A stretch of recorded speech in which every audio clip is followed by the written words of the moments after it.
في هذا الفيديو غادي نشارك معك 5 ديال الحوايج اذا خليتيهم عادات يوميه فرح حياتك غادي تتحسن وغيبداو يجيوك الفلوس من حيث لا تحتسب. واخا يبانوا ليك عادات بسيطه الا ان التاثير ديالها كبير بزاف، واذا طبقتيها يوميا فرق غتكون كتغير نفسك داخليا بلا ما تحس، وكتجهز عقلك والسلوك ديالك باش تستغل الفرص. قبل ما نبداو ما تنساش تخلي معك اشتراك في القناه وتفعيل الجرس باش ما تكونش هذه اول مره واخر مره نطلع لك فيها. هنايا تورفين نبداو.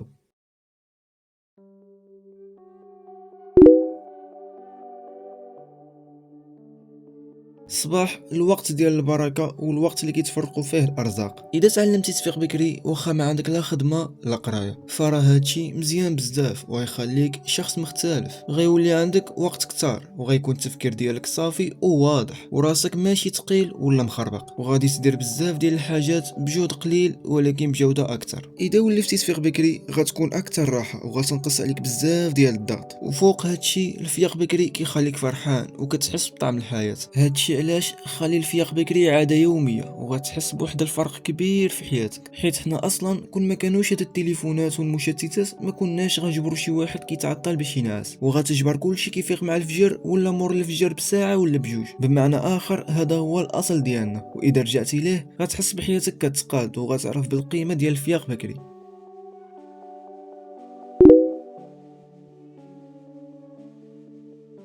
القرايه ديال الكتوبه هي واحد العاده اللي ولات نادره في الوقت الحالي، ولكن كون كان الواحد كيعرف بالقيمه ديالها ما كانش يخليها. واذا كنت انت باغي تطور من راسك وتشوف راسك كتزيد للقدام خلي القرايه ديال الكتوبه عاده يوميه. كل نهار قرا 10 ديال الصفحات بارك عليك، غير هاد 10 ديال الصفحات يوميا غادي يفتحوا لك افاق جديده وغتبدا تفكر بواحد الطريقه مختلفه وغتولي تشوف بزاف ديال الفرص اللي ما كنتيش كتشوفهم. اذا بديتي كتقرا الكتوبه خصوصا كتب المال وتطوير الذات فراه غتبدا تبدل شويه بشويه بلا ما تعرف راسك باللي كتبدل. غتولي كتشوف بزاف ديال الحاجات كنتي كتديرهم يوميا ويبانوا لك عادي باللي غير تخربيق وخصهم يزولوا. المهم العقل ديالك غادي يستافد وغيولي كيعرف معلومات كثيره، ولكن دير في بالك باللي ماشي غير غتقرا الكتاب وتساليه غتبدا تحس براسك تبدلتي، لا راه التغيير ما غتحسش به. يمكن تقرا كتاب كامل ويحسب لك باللي ما استفدتي منه والو، ولكن ملي غتطيح في شي موقف ولا في شي مشكل غتشوف راسك كتصرف عكس العاده. يعني داك الكتوبه المفعول ديالهم كيبان مع الوقت وماشي في البلاصه. اللي عليك انت دابا هو تتحدى العجز ديالك وتخلي القرايه ديال الكتوبه عاده يوميه.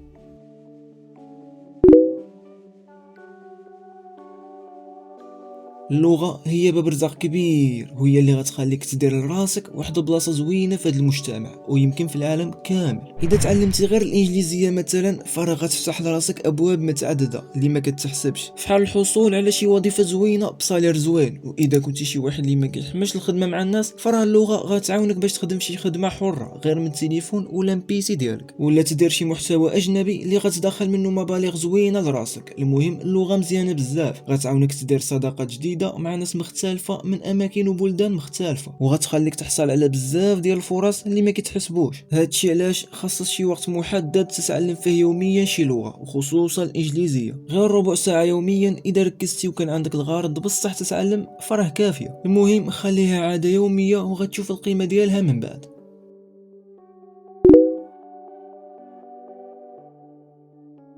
حاول دير شي وقت محدد باش تعلم فيه شي مهارة، حيت المهارة حاليا هي واحد الحاجة اللي مطلوبة وعندها قيمة كبيرة بزاف. مثلا حدد ساعة يوميا تتعلم فيها التصميم ولا المونتاج ولا البرمجة ولا اي حاجة انت مهتم بها. اذا تعلمتي شي مهارة فراه غتبدا تبيع الخدمات ديالك ولا تفتح شي قناة ديالك تدير فيها شي محتوى، وهكذا غتدخل راسك واحد المبلغ محترم اللي غيعاونك باش تزيد تعلم كتار. المهم انت حاول تخلي التعلم لشي مهارة عادة يومية، وملي تشوف راسك تعلمتي مزيان قادر تدخل لراسك الفلوس بداك المهارة حاول تتعلم شي مهارة أخرى. كل ما تعلمتي كل ما ولات عندك قيمة في المجتمع أكثر. الأهم في هادشي هو التعلم، إذا تعلمتي فراه كل شي غيبان واضح ليك من بعد.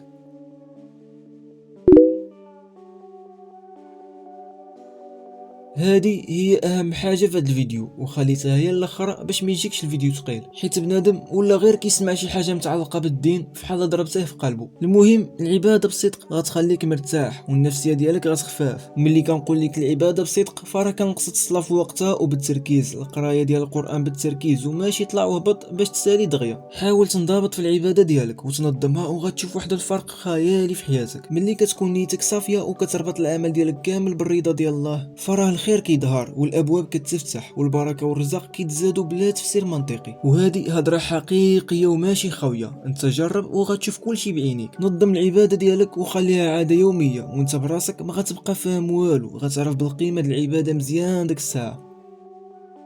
هاد العادات اللي سمعتي في هاد الفيديو ماشي غير مجرد عادات عادية وصافي، راهم السوارت للحياة اللي انت كتحلم بها. انت جربهم غير لمدة 30 يوم وغتشوف المفعول الايجابي اللي غيدخلوه لحياتك. غير جرب ما تخسر والو، ما تكونش معكاز وبدا من غدا. كل نهار كيمشي بلا ما تدير فيه والو فراه فرصة من ذهب كتضيعها من يديك. بدا وتفائل الخير والكمال على الله. هنا غنكون وصلنا للاخر ديال الفيديو. اذا عجبك ما تنساش تخلي معك داك اللايك وتشترك في القناة وتفعل الجرس باش يوصلك اي جديد. وطبعا اذا كان عندك شي انتقاد بناء كتبوا لي في التعليقات وغنكون ممتن ليك بزاف. كان معك تورفين، الى اللقاء.